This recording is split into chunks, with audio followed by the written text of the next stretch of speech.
So we've got 15 pictures to run through.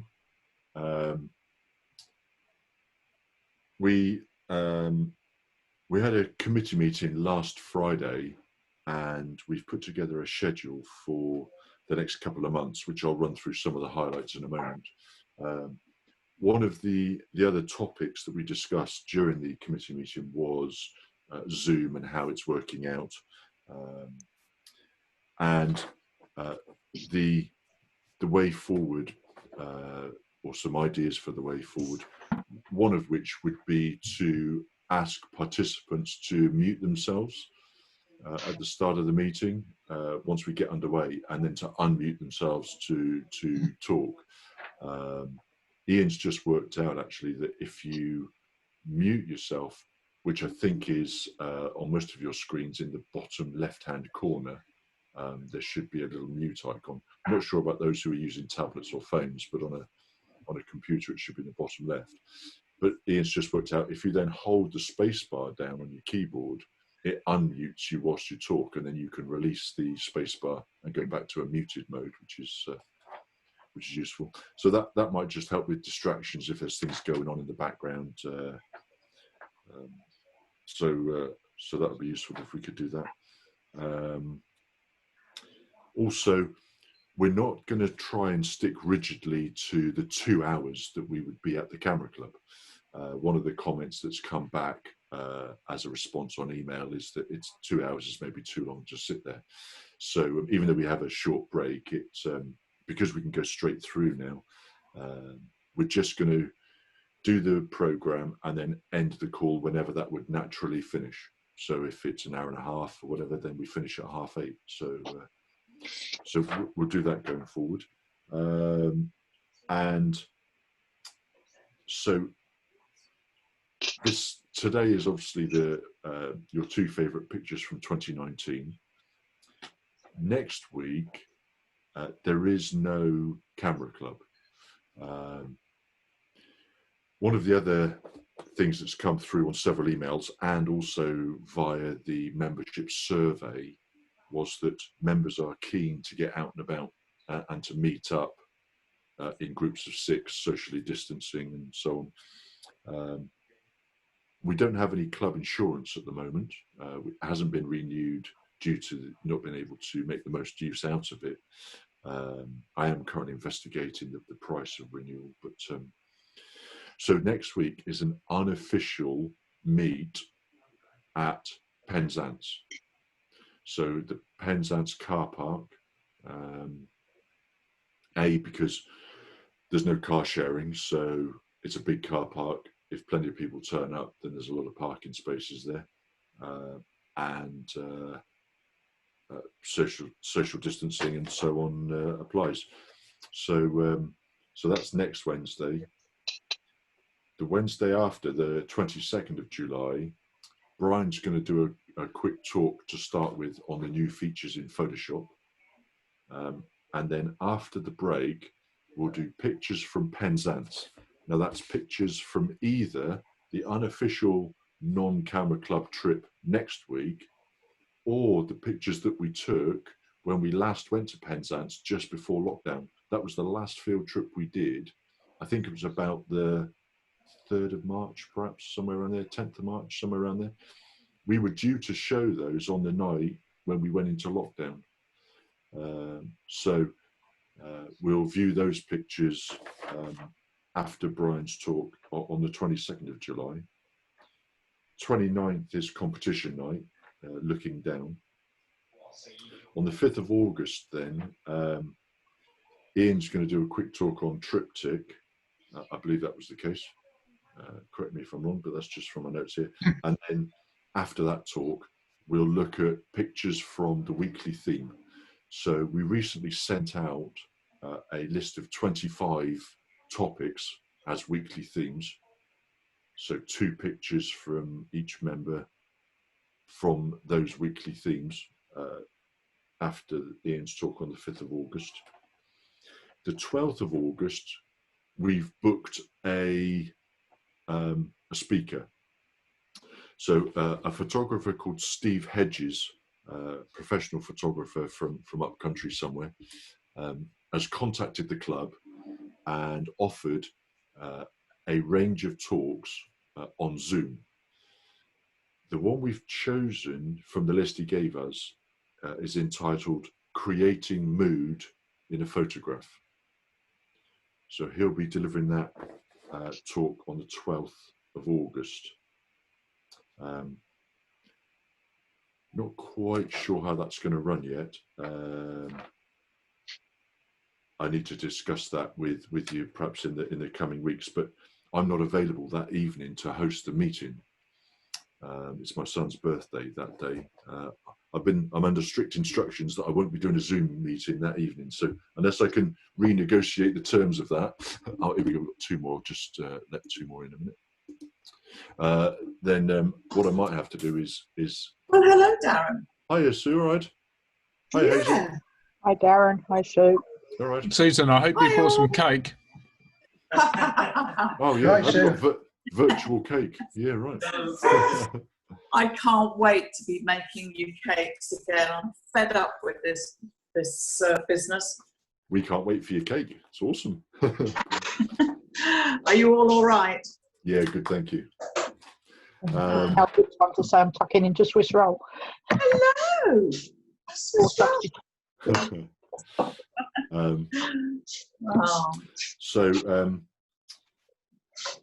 Yeah, so I must admit, I thought that Steve Hedges would send out the Zoom request and we would share it with the members.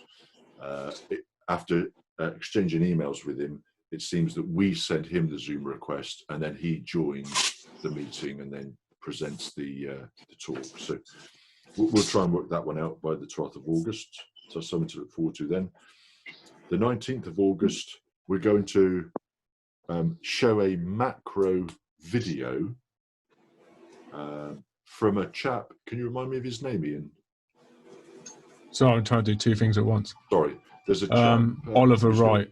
Oliver Wright. So he's... Yeah, we're just going to steal his YouTube videos. Yeah, he's got a video. Ian follows him on social media, and he's done a video on macro photography, which we're going to share. And then after the video, we'll have a general talk, question and answer session on macro. We'll see how that goes.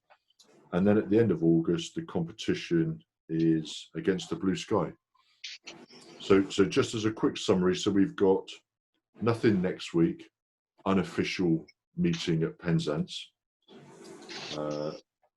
new features of Photoshop and pictures of Penzance on the 22nd, competition on the 29th, triptych and weekly theme images on the 5th, Steve Hedges on the 12th. If you type Steve Hedges into Google, you'll get his website, some fantastic pictures on his website. Looks like an awesome photographer. And then macro on the 19th, competition again on the 26th. That's as far as we've got at the moment. Here comes Matt Hawkins. Let me just let him in a moment. So that's as far as we've got at the moment, because we're not sure. Hi, Matt. All right, sorry, I don't know what went wrong there, but my right. apologies. No problem. So we're not sure where we're going to be in September, whether there'll be further easing of restrictions. We just don't know. So we've not put together a September program at the moment, and we will look to put that together in late August should we need to. So that's just a quick snapshot of the things that are coming up. The minutes from the committee meeting, including that program, are on our website. So if you go to the Carnkie Camera Club website, look under committee stuff, there's a drop down and you'll see the minutes of the meeting from the 3rd of July on the website if you want that program of events. One of the other things we discussed at that meeting was the resurrection of Good Cop, Bad Cop. So, because as you know, you don't want to just listen to me all night, but also I was spending too long talking about images and stuff. So Brian will keep me online, I'm sure. So I'll kick us off. We've got 15 images. So I'll kick us off with the first one. If I just need to bring up the screen a moment before I start sharing. Oh, so let's now share the screen.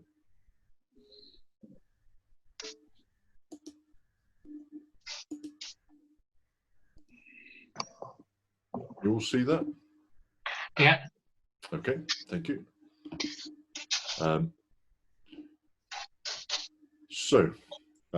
Thanks for putting that together, Ian, and uploading it for us.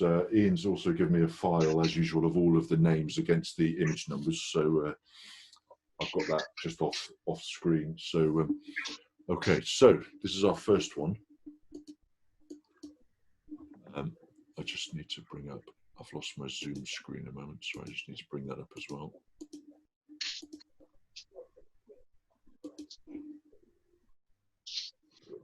Right, there we go. So, a picture of looks like a picture of the night sky, looks like a nebula. I'm not sure which one. I'll hazard a guess and say, looks a little bit like the Crab Nebula, but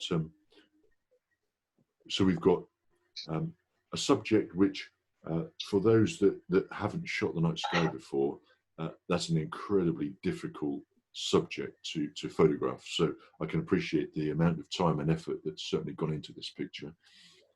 Lots of colour, lots of detail, lots of stars, and really, really good technique, because the stars haven't gone to an oval shape. They haven't started to elongate. And so it looks like a tracking system has been used on the telescope that this camera has been attached to. Yeah, really, really good technique. And the subject filling the frame a fair amount as well. Captured some really good colour.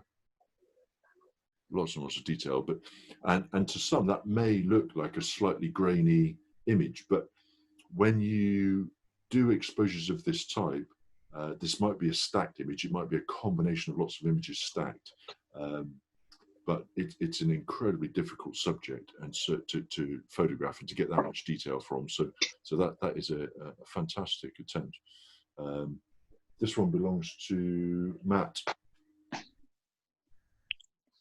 Hi, Matt. All right then, bud. Yeah, it's the Crescent Nebula. Oh, the Crescent. Okay. Yeah. Commonly now they're starting to call it, if you look at it carefully, the Euro Nebula, because it's the size and near. It's about 12 hours work went into that, and just by hook or crook, I managed to use the narrow band filters to their full extent of catching the HA and the O3. Oh, okay. And obviously the broad bands of red, green, and blue. Yeah.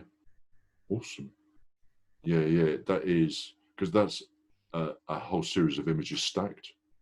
Yeah, like I said, it's I usually aim around about 300 seconds per frame, so I can't remember the exact amount, but I piggybacked or shotgun my scopes, and I did all that in one night, and it was just under 6 hours, so effectively 12 hours. Blimey. Yeah, right. Yeah.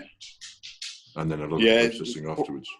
Yeah, it's just by chance that I sort of like got the right amount of hydrogen alpha and O3 in it to make it look that good.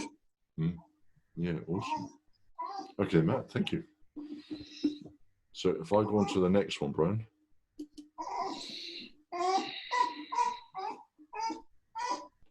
Are you able to mute your sound, Matt, please? I should be on mute. Sorry? I should be on mute. Oh, you are? Okay, brilliant. Thank you.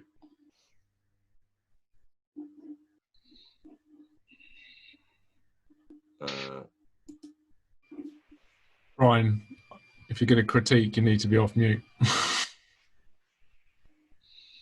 Yeah, I can't see anybody at the minute because I've got just the picture up. Oh, that's better.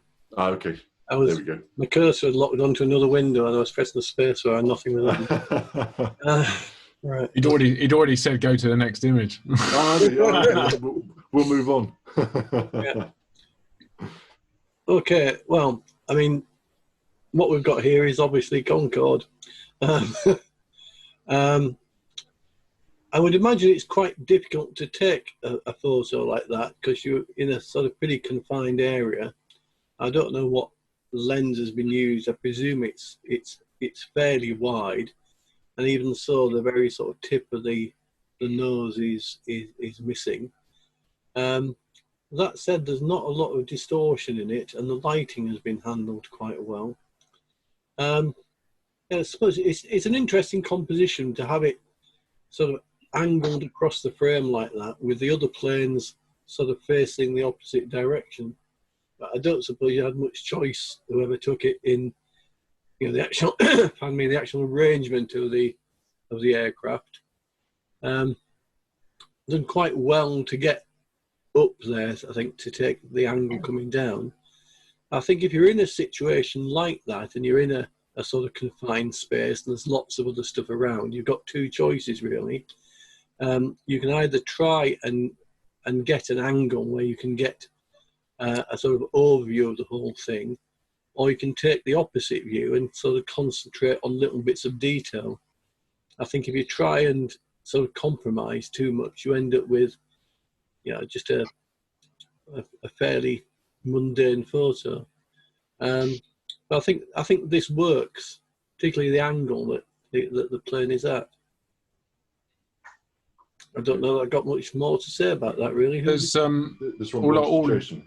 Yeah, all I wondered was, I mean, we don't know what's to the right of where the nose is, but it seems like there's a little bit of room on the left. So I don't know if it was possible just to go slightly to more towards the right to get the nose in, but it looks like there might be a staircase there. Maybe, it looks like that. Looks like there might be there's a sort of hint of a wall or something down there in the bottom right-hand corner. I wonder if that sort of came up and was actually obscuring the nose. But I see what you mean.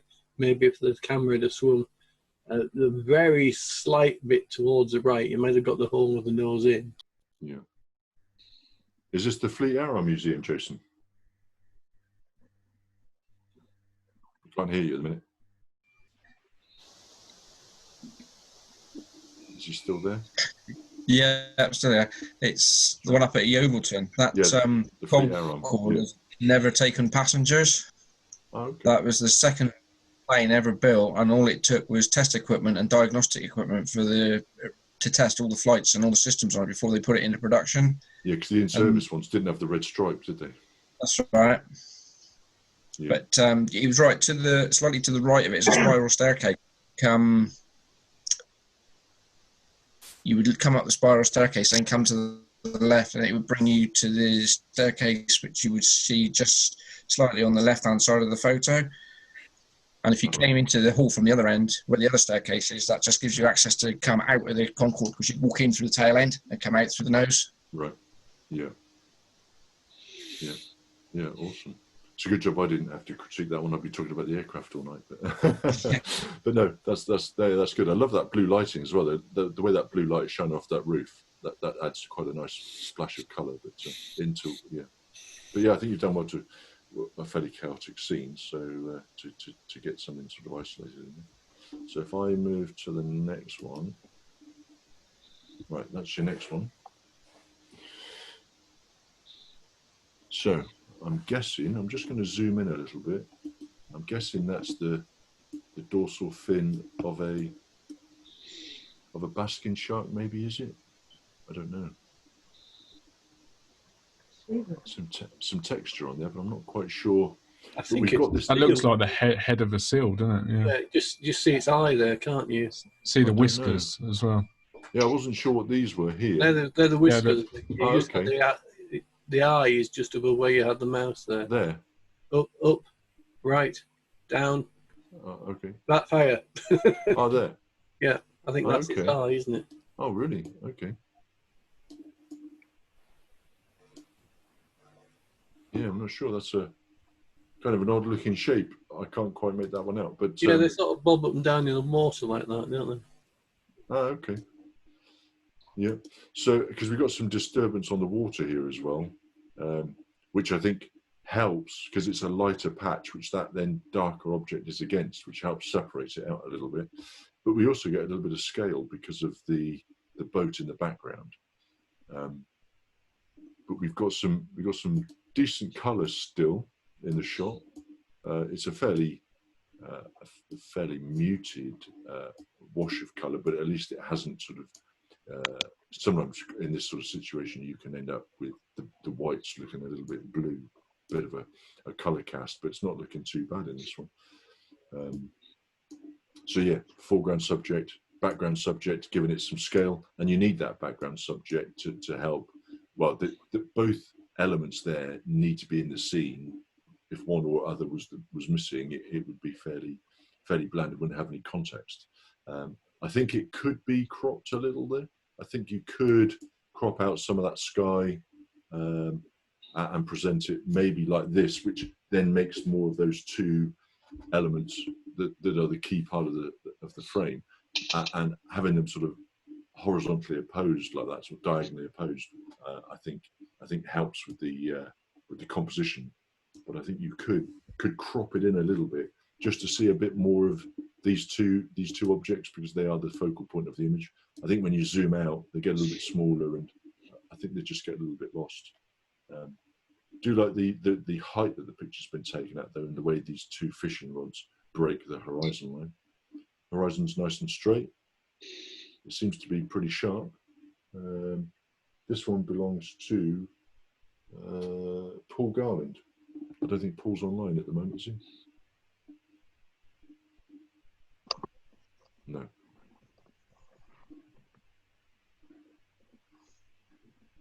Okay. Let me just see if I can move on to the next one.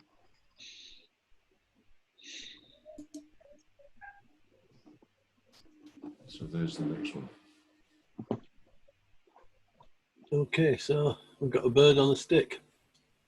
Yeah. A little chaffinch by the look of it. We've obviously got a very shallow depth of field going on here, because the tail and some of the wing feathers are out of focus, but the eye and the stick itself is nice and sharp. It's on that diagonal, which I think really works, and it's looking in towards the image. I think it's cropped just about right. The stick goes right down into that corner. I wouldn't like to see it cropped any tighter, because I think you'd lose the sort of sense of place, as it were, there. Yeah, I mean, I'm not sure if it looks sharp on this, on where I'm looking at it. Yeah. Oh yeah, the eye there. That's incredibly sharp. Nice and sharp on my screen, anyway. Yeah, absolutely. I was a bit dubious for a while that the focus had been missed, but it hasn't. It's just the video quality, I think. But yeah, so I want to know how you get the bird to stay there long enough to take the photo of it, because when I try, I put the stick there, and they inevitably either don't stay on it, or when I put some food or something on it, then they come and they take it somewhere else before they eat it. I think the starting point is glue on a stick, and then it's bird on a stick, and then it's bird stuck to stick. Another trick is to get some peanut butter. I'll put it on the stick on the other side, so you can't physically see it, because you have to scrape it off then. Okay. I never thought of that. Yeah, I've tried putting sort of mealworms and things in a little hole. But, so the peanut butter would be just out of the shot. Is that right, Chris? Yeah, that's right. I've done that before. I've stuck a garden fork in the garden and put peanut butter on the opposite side of the handle from the camera, and the land on it, and try and bite it off. Okay. Right, yes. Have you got a toilet tent in the garden as well? No, I've got a conservatory. Sorry. I take it that's not been shot through the glass, though. You've had an open window. This is not my shot, Brian. All right, sorry. No, so this one belongs to Ian. Yep. No birds were harmed in the making of this image. peanut butter. No, this was Tahiti, and I don't think I actually took much around the lake. But I got back to the car, and this fella was just in the trees. And he just sat there, and it was late afternoon sun, and he sat there and lovely clean background, and I didn't have to do anything much with it in post production. Right. Okay. No, thank you. Because the colours on the back of the bird look awesome. Good, yeah, great colour, great detail. And that eye is super sharp. Is that your 150 to 600, whatever it is? Yeah, that'll be the 150 to 600. Yeah. Right. Yeah. Brilliant. Just on another point, Ian. Sorry, have you got Paul Garland's email address? Yeah. He's just sent me an email to say he hasn't got the link to the Zoom. Okay. Yeah, I'll send it to him again. It all went out last night. Brilliant. No, thank you. Yeah. It's on the Facebook page. Oh, yeah, is it? Paul's not on Facebook though, is he? Oh, is he? As you know, okay, I didn't realise that. I thought he was.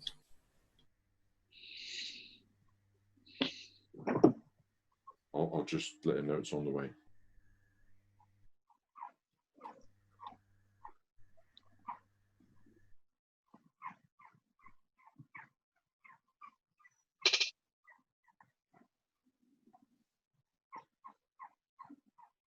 Right, so I'll go on to the next one a moment, just so you got something. Just going forward, because we've had quite a few issues tonight. Is it easier if I send it like 5 minutes before the meeting, or not? Or is that too late? No, I don't think that's too late. It depends if that's a big job to do 5 minutes before. But I was just trying to remember. There seems that a few people have had problems finding links and stuff tonight. I don't know why. No, sure. I suppose people get so many emails these days that it can be lost quite quick, can't it?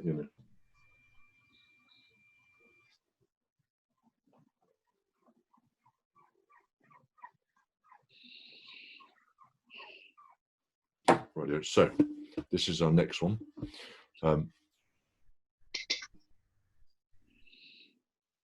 Yeah, I mean, the first thing that strikes you when this come up is the amount of detail in that swan.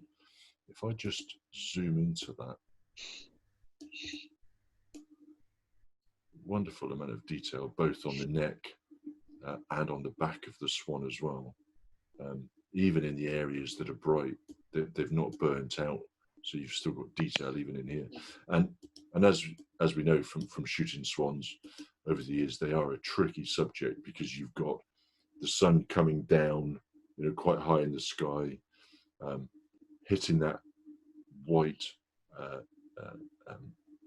body of the swan against a fairly black background.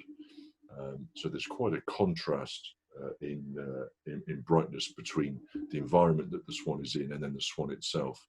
And it's so easy to burn out the white feathers of the swan and just lose all that detail.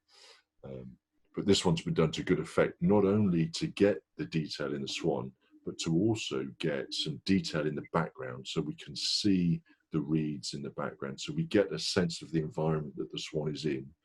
We also get this wonderful reflection.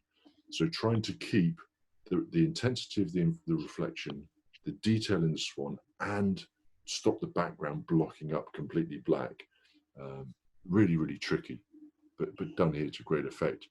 The swan moving into the negative space to the right, but having that negative space filled with the ripples from the swan putting its head under the water.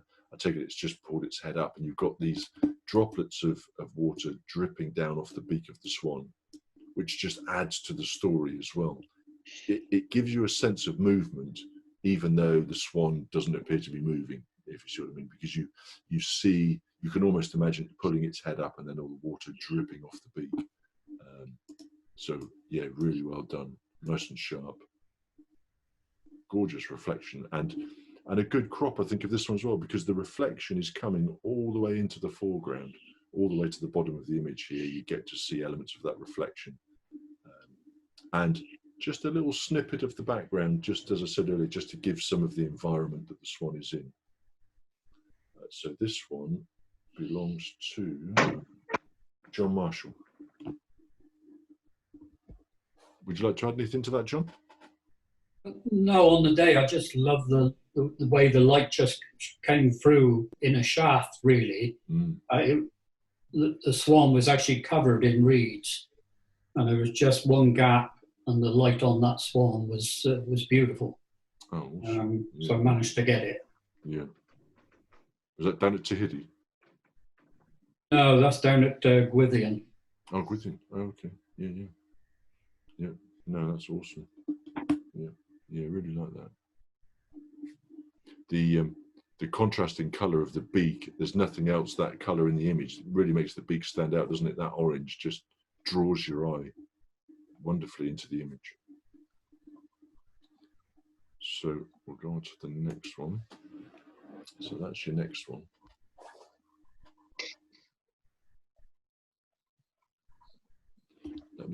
I'm just going to go and check the waiting room a minute and see if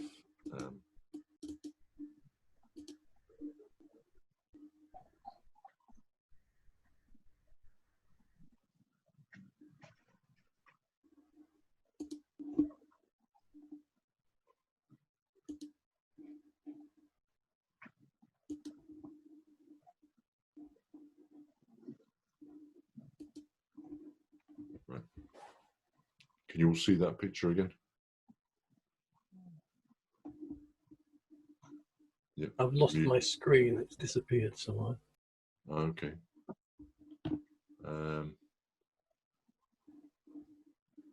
Can you still see it, Ian? Yeah, we can see it. Yeah, I can see the screen. Thank you. Yeah. Yeah.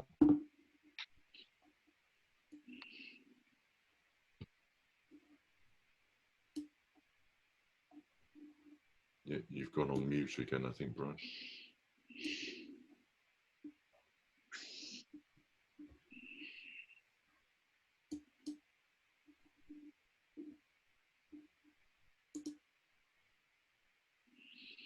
Okay, well, I'll carry on with this one. Perhaps I've got it, I think. Oh, yeah. You're back. Yep. Yeah. I can see a voice at a piano now. Is that right? Yep. Yep. That's it. Yep. Right. Okay. Right.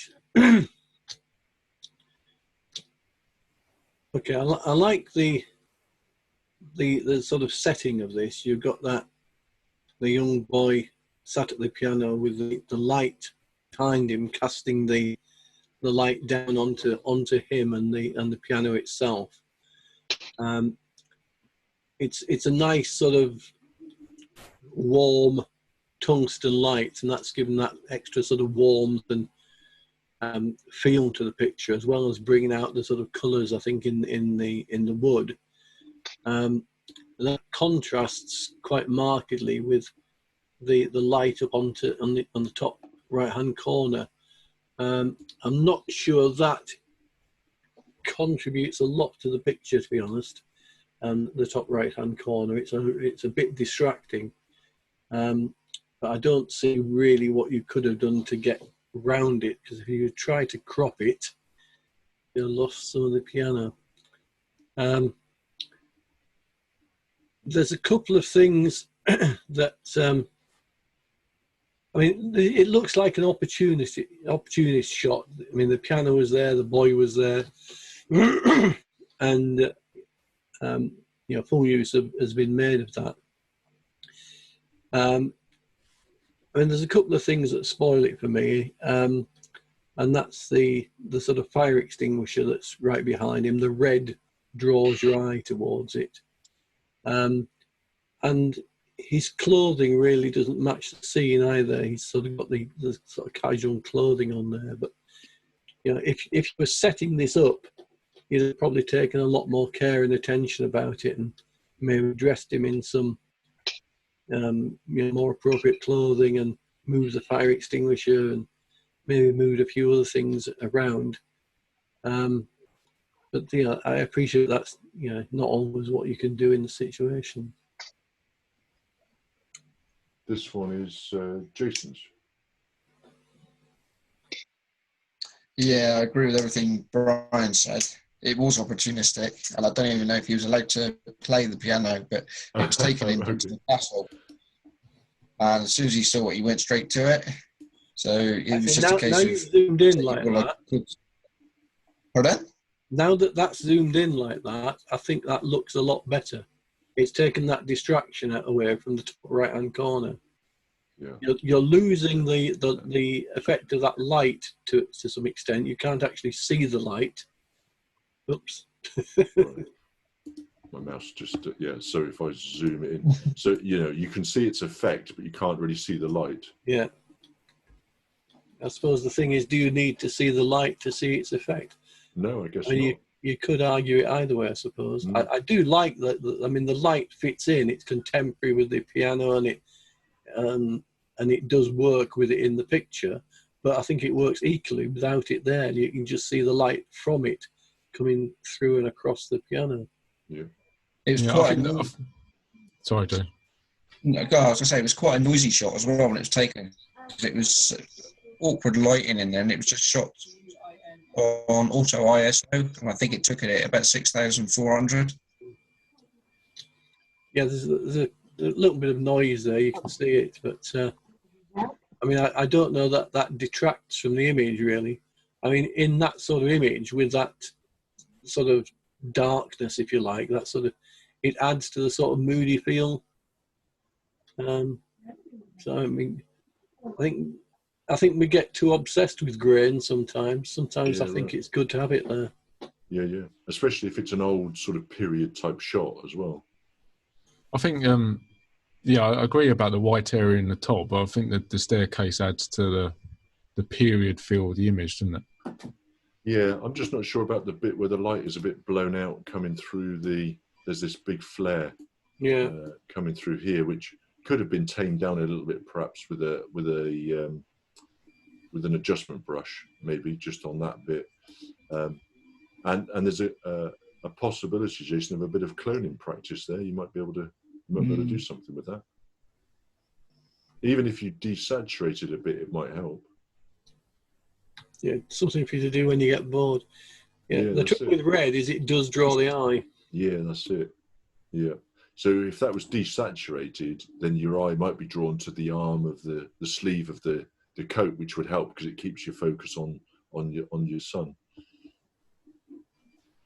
It's better to put up with the noise in an image rather than the noise in your head for not taking the image. Yeah, for sure. Yeah, absolutely. Yeah. So where was it taken, Jace? Dunster Castle. Oh, okay. Right. Yeah, yeah. Yeah, awesome. Right, yeah. Just got another. He says he hasn't.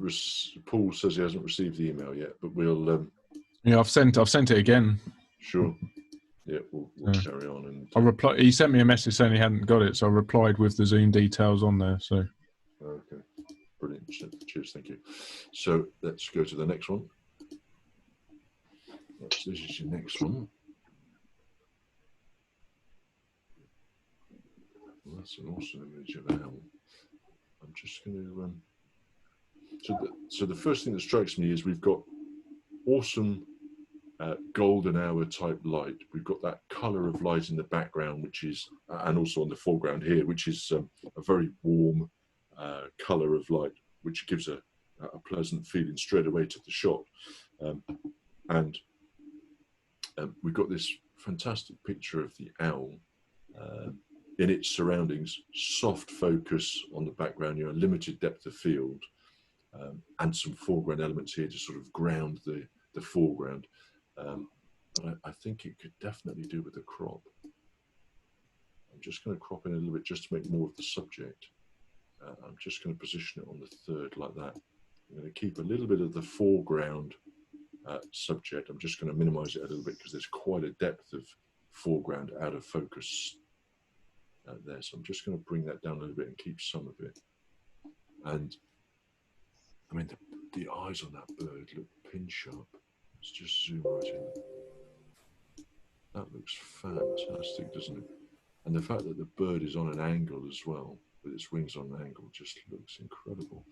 But I think, like I say, you could make a little bit more of the subject just by cropping in a little bit.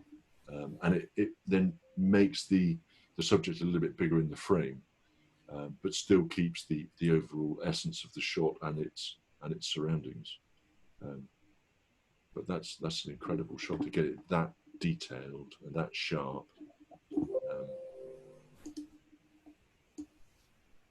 That just looks amazing, and those eyes then really draw you in. Those yellow eyes just yeah,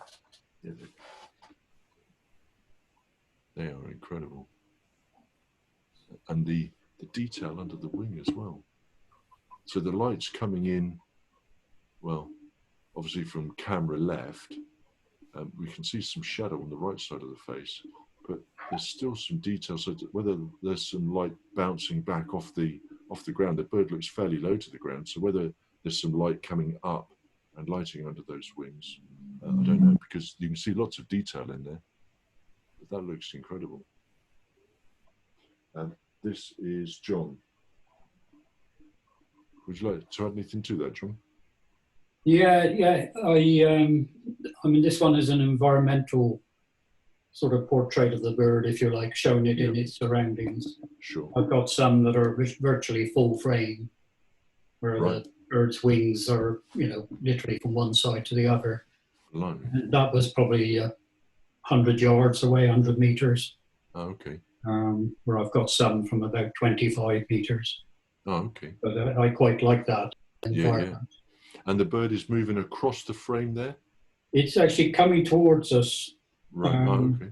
More or less, slightly from right to left, but more towards. Right. And then it disappears out to the left, and then comes back up, flying back into the wind. And that's when I got the nice sort of close-ups. Right. But I like that with the grass. Yeah. That's an incredible tracking system as well, though, to keep that continually focusing whilst tracking the bird. Oh yeah, because I imagine you've got it on what, 12 or 14 frames a second, perhaps. Yeah, I mean they literally drop like a stone, sort of come along, drop about 5-6 feet, and then back up sort of 20-30 feet. Oh right. So you're constantly trying to track them. Yeah. And I imagine that's where knowing your subject really helps. If you know that they're about to drop, if they've got quite an erratic movement, I imagine it helps to know that. Yeah. Not particularly fast when they're into the wind, but they just, as you say, they're up and down, looking all the time. Yeah. Yeah, that's incredible. Right, your next one will be that one.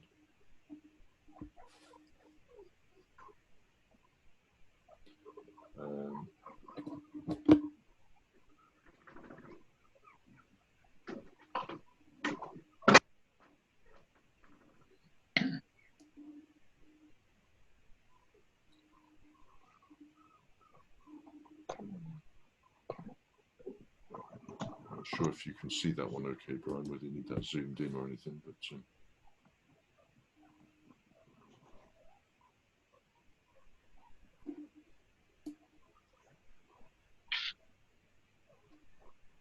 Brian, you're on mute.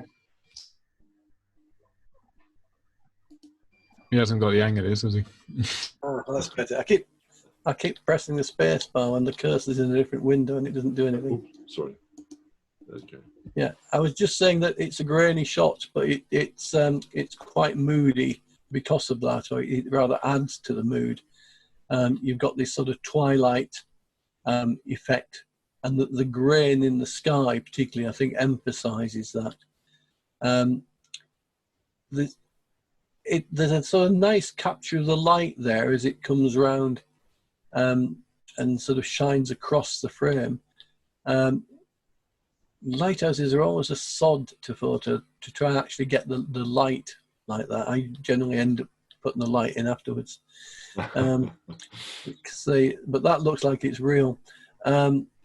The trouble is, if you shoot too early, you don't see anything, and if you shoot too late, the light is pointing straight in the camera, and you can't see anything else.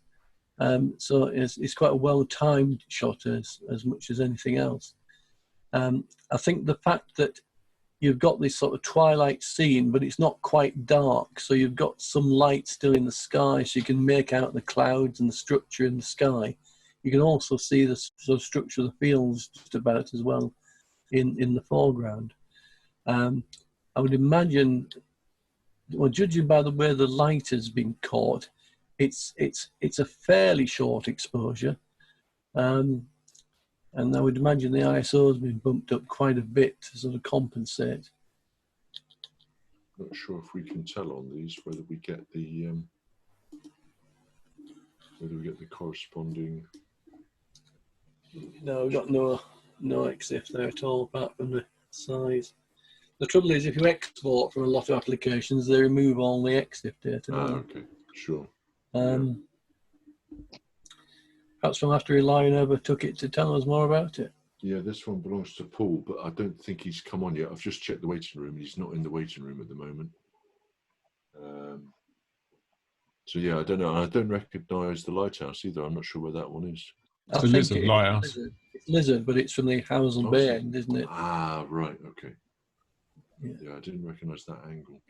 I imagine it's from the coast path there, walking back towards the Howsel Bay Hotel. Right, yeah. So, okay. Not a coast path that you want to be walking on at night, I wouldn't have thought, but there you go. No, right. Absolutely. Right, let's have a look at the next one. Okay, let's just zoom that in a little bit.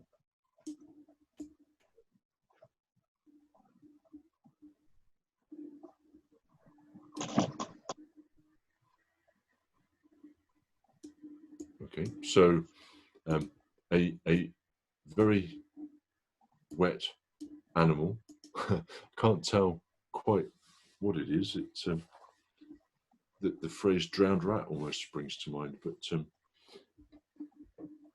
and it's difficult to tell. Also, the surroundings. It's on a structure of something there. I can't quite tell what that is, but we've got it's incredibly sharp. I mean, that eye is really sharp. The fur that's all clumped together from the water gives it quite an unusual look. It all looks really sharp as well. We've got shallow depth of field, which keeps the background distractions to a minimum, and some wonderful colours. So the dark colour of the animal set against these blues and greys, some oranges back here, really does make that animal pop. Really stands out. An unusual shot, an unusual angle as well, looking down onto it like that. It almost makes me wonder if it's climbing out of somewhere. Maybe that's, whatever, it's fallen into somewhere and gotten wet and it's climbing out perhaps. But we'll ask the photographer. But good use of depth of field. So we've got this lead in line from this corner, this bottom corner, out of focus, leading you into the point of focus. So it's obviously what the subject is and where the photographer wants you to look, and at that sort of interesting angle, looking down onto the animal, and then the depth of field falling away in the background. Again, just keeping the animal in or the front of the animal in sharp focus. This one belongs to Hazel. Yeah, I fished it out of my pond. I have no idea what it was. Oh, okay. Chucked it on a bucket of plants to dry out, which the handle is what it's got its right. left foot on. It's got a paw on it, or foot on. Yeah. Okay. So this is the edge of the bucket. Yeah. Right. And it survived, I guess. It disappeared, so I suppose so. Okay. Yeah. Yeah. Right. But I thought I'd take advantage of it while it was staying there. Well, yeah, absolutely. Yeah, so you've got good lighting, and you've kept shadows to a minimum as well. I think that was luck rather than judgment. Well, yeah, I don't know, because it looks like the light's coming from camera right, but it's key there that it's not coming from anywhere sort of over your shoulder, because it would throw your shadow into the scene. But yeah, I just chucked it on this bucket and it sat there, so I went and got my camera. And I didn't want to move it again, so it was just, as I say, it was luck rather than judgment. No, that's really good. Yeah, it's quite I think it's a little shrew of some description, isn't it? Oh, is it? Yeah, we don't get an idea of scale really from the shot because we don't know how big the bucket is. We don't know how big these the greenery in the bucket is because we don't get to see what type of plants it is. So scale is difficult. But yeah, it must be. It looks like the hair is quite long. So Yeah. I have no idea what that is.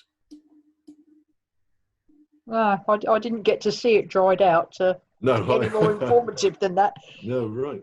Yeah. Yeah, no, that's good. So aperture priority, I guess, and you just pick an aperture that you like and... It was that long ago. It might even have been on auto. I don't know. It was that long ago. And you've presented it in a fairly square crop, which I think suits it as well. You've taken some out of the top. It looks like you've taken it in portrait mode and then taken some off the top. Yeah, there was quite a lot of wasted foliage and junk around. Yeah, yeah. And we say that all the time. You know, if elements of the picture don't add to the story or don't add to the picture, then it's perfectly good to crop them out. You know, and it then emphasizes your subject a little more. I think that works really well. Right. So thank you for that, Hazel. So we'll go on to the next one.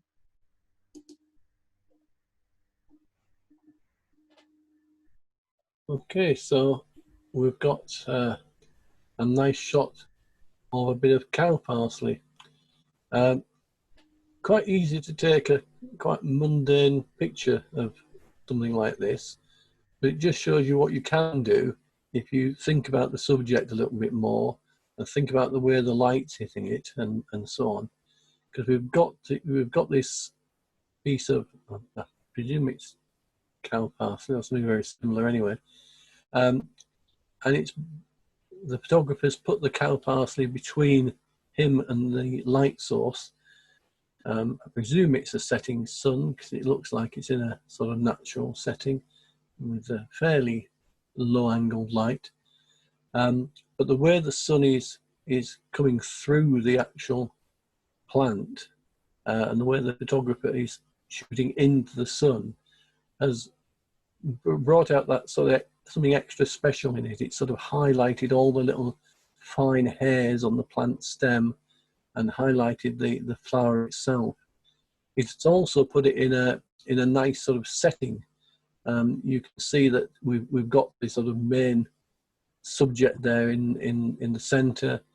We've got some other bits and pieces of foliage in the foreground, but they're sufficiently out of focus not to be distracting, but while giving it some sort of sense of place. It's not just a stick with nothing behind it.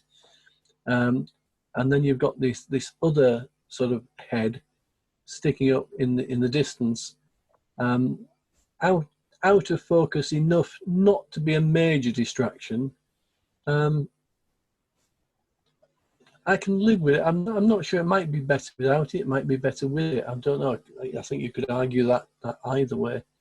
I don't think the image would lose a lot if it wasn't there. But the background is nicely blurred as well, and the colours are complementary to the actual plant itself. We've got the sort of pinky browns of the background, contrasting with the whites and greens of the foreground. So an excellent shot really made from just observing what's there and angling yourself in relation to the subject and the light. Whose is that one? To Chris. Yeah, you're right, Brian. Exactly right what you said. It's just something, and to hit it, I was just walking by, and the light was setting, and it was just there to take, to be honest. And I particularly did like that mirror in at the back, but I think in hindsight, I would dumb it down a little bit. It just seems a little bit too bright now looking at it. Yeah. The more I look at it, the more I sort of see this ostrich looking back at me. Yeah, it is. Yeah, I see that. Yeah, but I think I particularly like this one. Yeah, and it's all about the lights, isn't it? It's amazing when you suddenly get that quality of light, the color, and the angle, and the backlighting. It suddenly transforms a fairly mundane subject into something that's a wonderful picture. Yeah, I think that's really good. Okay, thank you. I'm just going to go back one because I think it skipped one when I clicked. I'm just going to click back one a moment. Just have to move some items on my screen around a little bit. And let's go, yep, so let's go back to this one. So let me just move that back again. Right, so this is the next one. And I think I remember this one from one of the competitions last year, where I think it did quite well, and absolutely rightly too, because the timing of that picture is just fantastic. The capturing that horse in sort of mid-flight like that, where you can see the working of all the muscles that have enabled that horse to get off the ground. It's just incredible. The detail that's in that horse is just wonderful. The lighting's great. We've got the subject well lit, but we've also got the jump, the bars and all that well lit, and some nice lighting on the ground. But that is just falling off a little bit so that the horse and rider are the brightest part of the image, which really makes them stand out. It's got a real 3D effect against that, against the sky. So the photographer down low on the floor, angled up, putting the horse and rider against that blue sky, really gives a lot of impact and really makes the horse stand out, being in that contrasting color. But when I say about the timing, when you look at the position of the horse and the fact that the hooves, the rear hooves, are between these two bars, just awesome. That nothing is cropped or hidden behind those bars, those horizontal bars, and that adds a bit of depth, and it adds so much to the image. Just that small detail of those rear hooves being visible. But you get to then, from that low angle, you get to see the height that the horse is off the ground as well. And that low angle also minimizes distractions in the background. And then it's all about the horse and the rider. I like it presented in that vertical format as well, in that sort of portrait format. I think that really helps to minimize distractions on the sides. Yeah, just a wonderfully taken shot. That one belongs to Brian.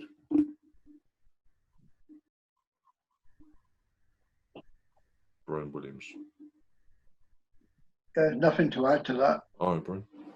Okay. It was just Cameron show last year. Oh, okay. Yeah. That's an awesome shot. And when you bring it in, you just look at the amount of detail. When you zoom in, you can even see the expression on the rider's face, the embroidery in the tunic. You can even see the veins in the horse. It's just under the skin. Just an incredible amount of detail.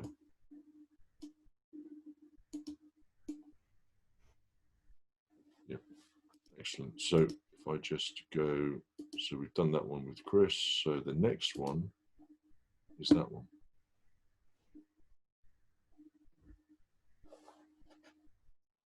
Okay, I like this shot.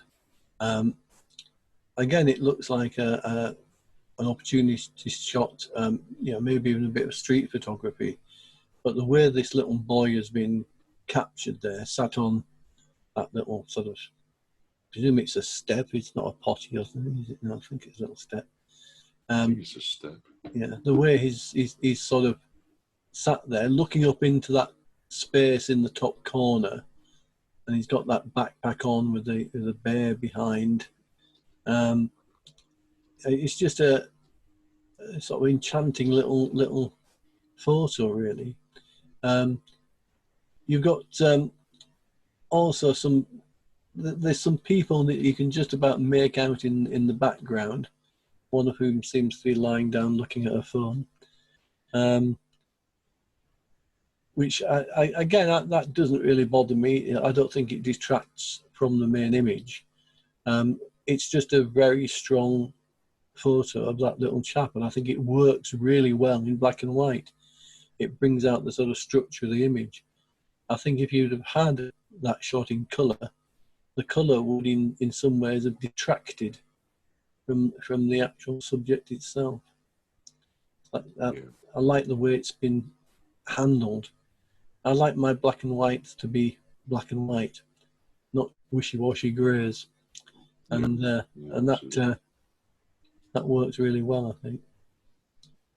Yeah, and I think if those people in the background had blue jeans or something on, your eye would be drawn back there, wouldn't it, if it was in colour? That's wonderful post-production, that black and white. It's got quite an old sort of feel to the post-production as well, isn't it? It's like an old sort of film effect. The skin tones have come out really, really nice. And then the skin tones against the shorts and the shoes look great. Well, it's a relatively timeless image. It could have been taken any time in the last sort of 20 years, really. Yeah, absolutely. So this one belongs to Ian. Yep. It was National Marine Aquarium in Plymouth. And he spent most of the time just running around like a headless chicken. I think we probably would have been in and out there in 10 minutes.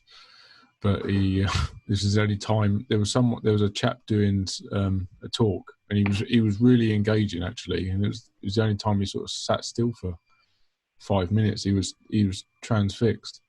We just took the opportunity to grab a shot, and yeah, it was a really colourful scene because there's that's curved glass in the background for one of the tanks. Right. Yeah. And all those people, and he was in different coloured clothing and stuff. So yeah, it just seemed to work in black and white.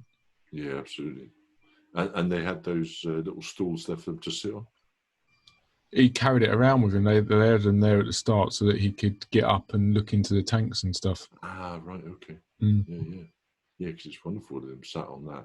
And the fact that he's not looking at the camera, he's completely engaged with what's going on off camera, I think really adds as well, doesn't it? Because you get a natural expression that way. You get to see the sort of the character of the child. Yeah, that's awesome. Okay, thank you.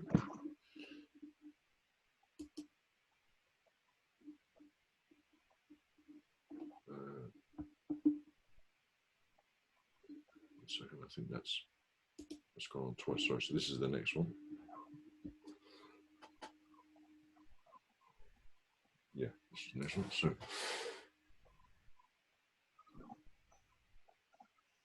okay, well, we're down at Helston Skate Park, I think, with this one, down by the Boating Lake, by the looks of it. And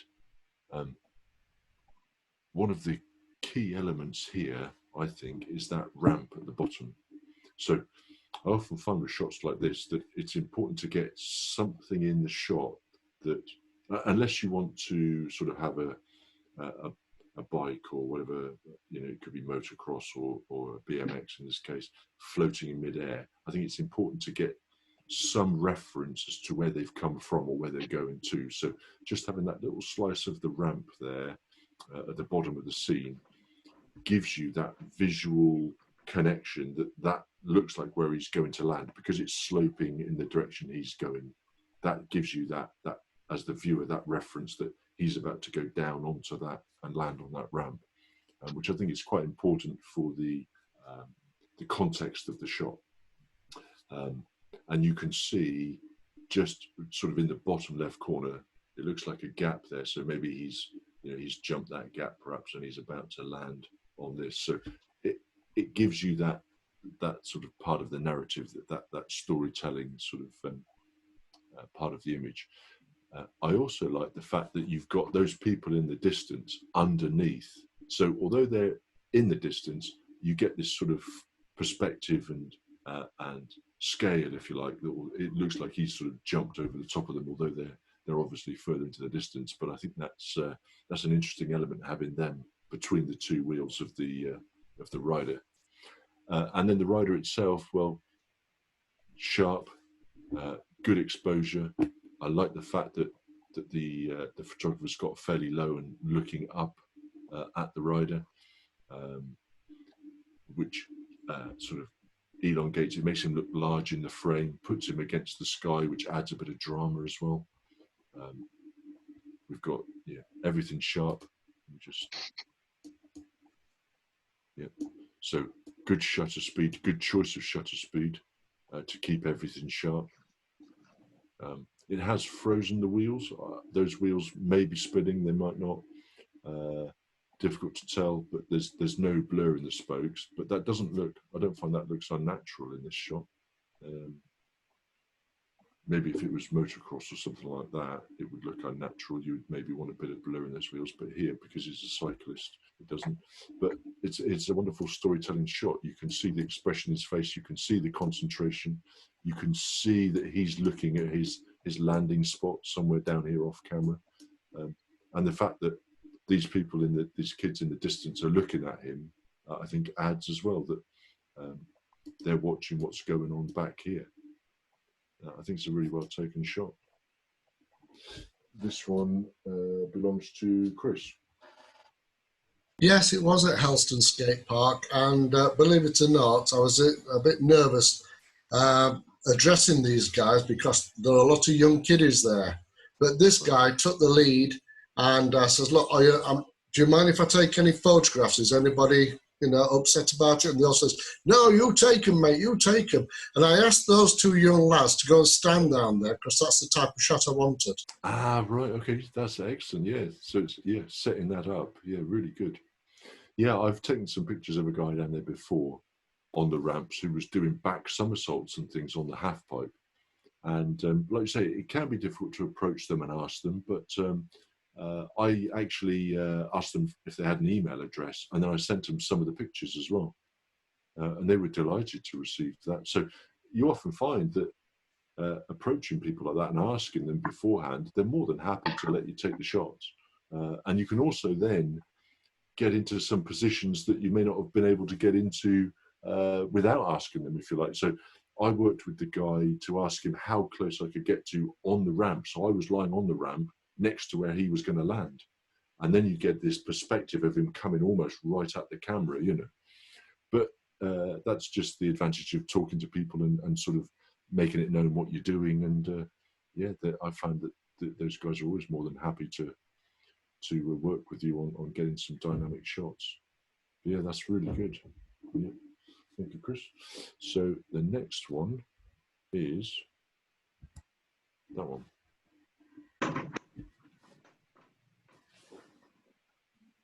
Okay, so I think what we've got here is a group of sand lizards, isn't it?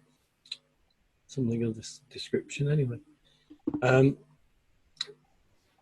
You've done well to actually get that close to them because although they like to come out and bask in the sun as they appear to be doing there, they are quite flighty, and as soon as they sort of pick up a vibration, they're generally off.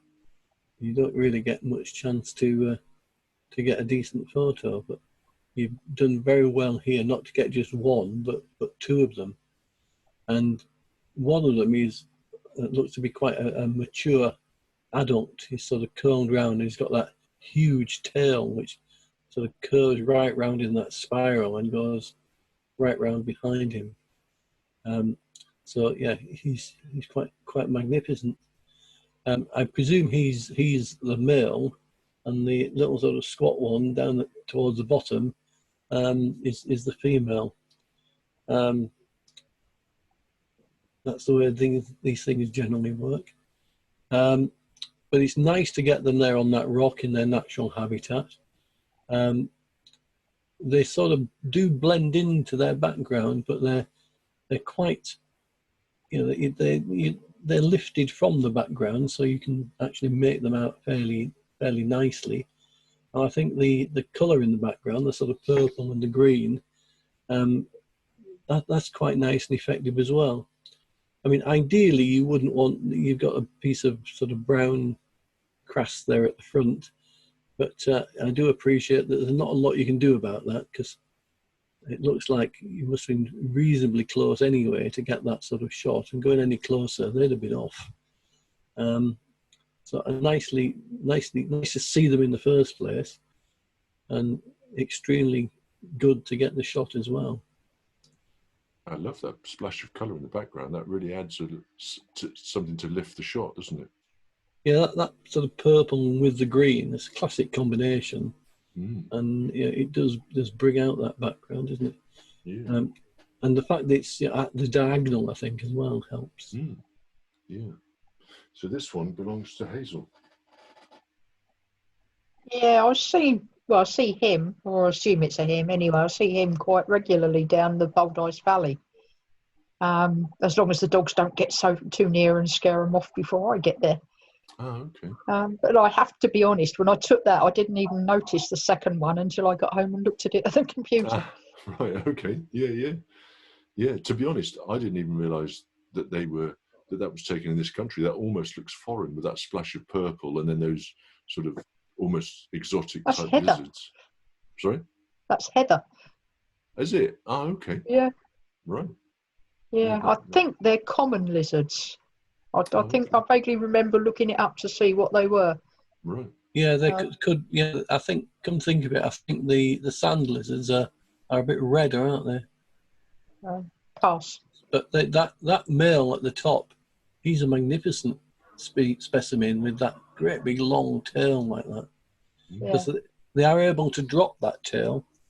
So if something's chasing them and grabs hold of them, that will break off. Yeah, regrow, won't it? Yeah, it will eventually regrow again. Right, that's their escape mechanism. So are they basking in the sun there then? They're soaking up the sun? They are. The rock's about 15 inches high and about 8 inches across, squarish around the top. Oh, they're pretty small then. It is hidden in the heather.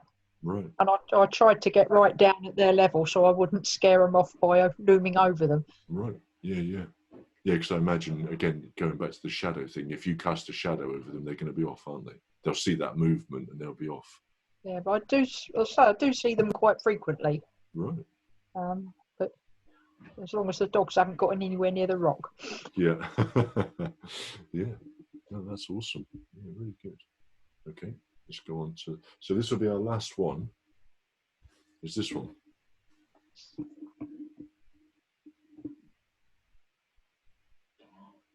So, some similar comments to the comments I made about the swan earlier, in that we've got some fantastic detail in that bird.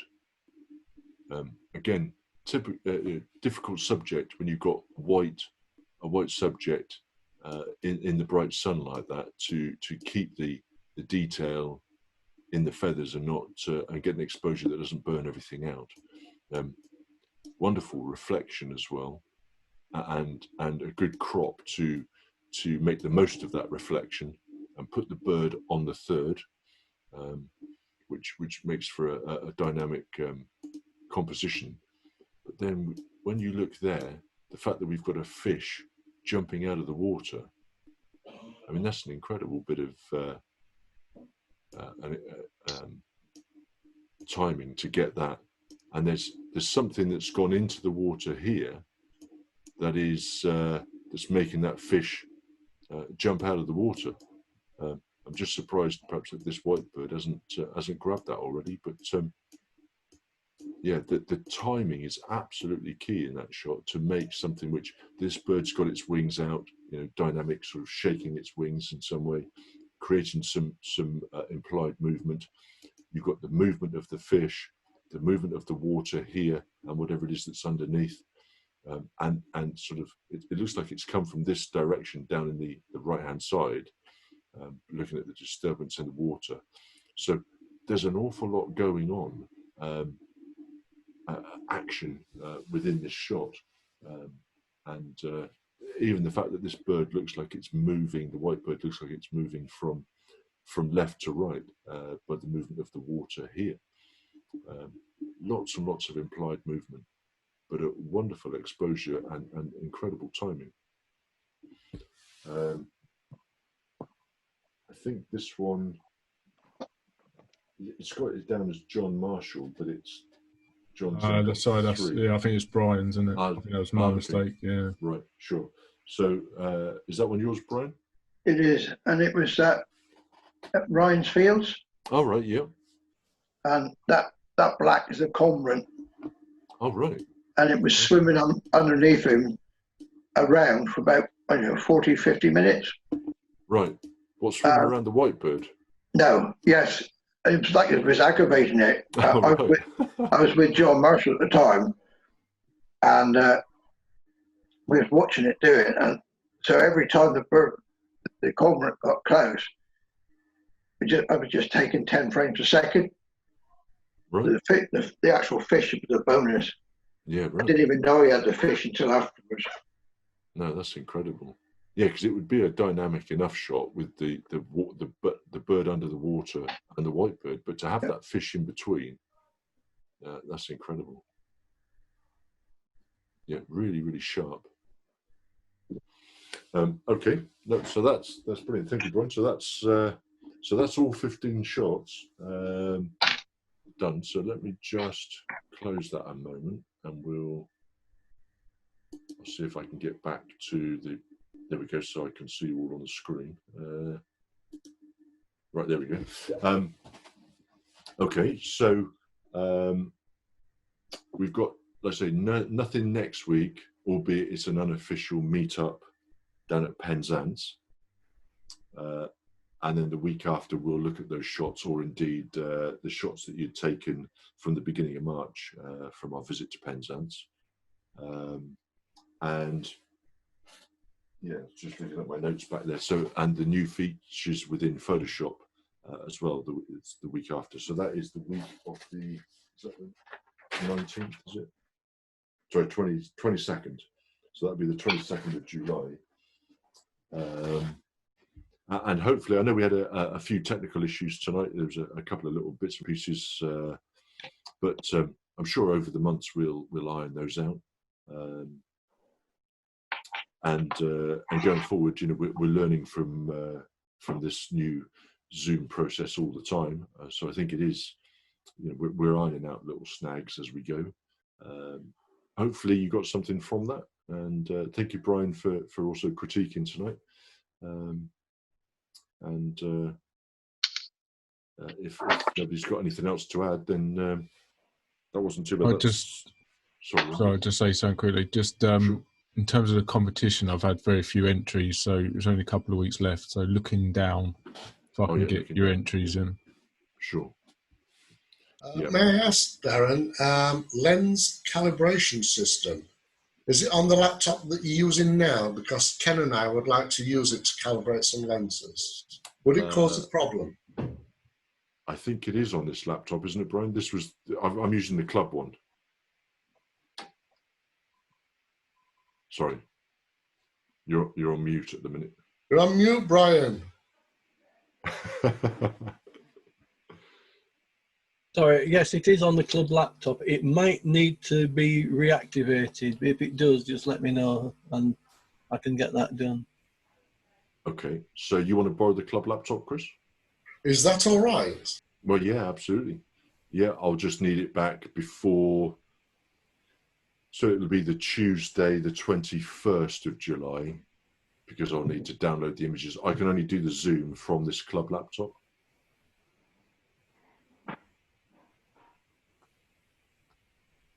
Okay, Darren, thanks very much. I'll organise to come and pick it up if that's okay. Yeah, absolutely. Yeah, just send me an email or something and I'll make it available to you. That's no problem at all.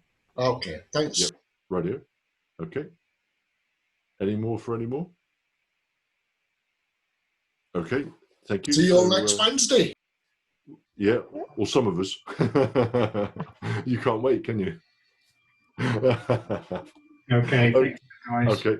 Thank you. Yeah, thanks very much. Folks. Cheers, bye. See you next time. Later. Cheers. See you. Bye. Thank you.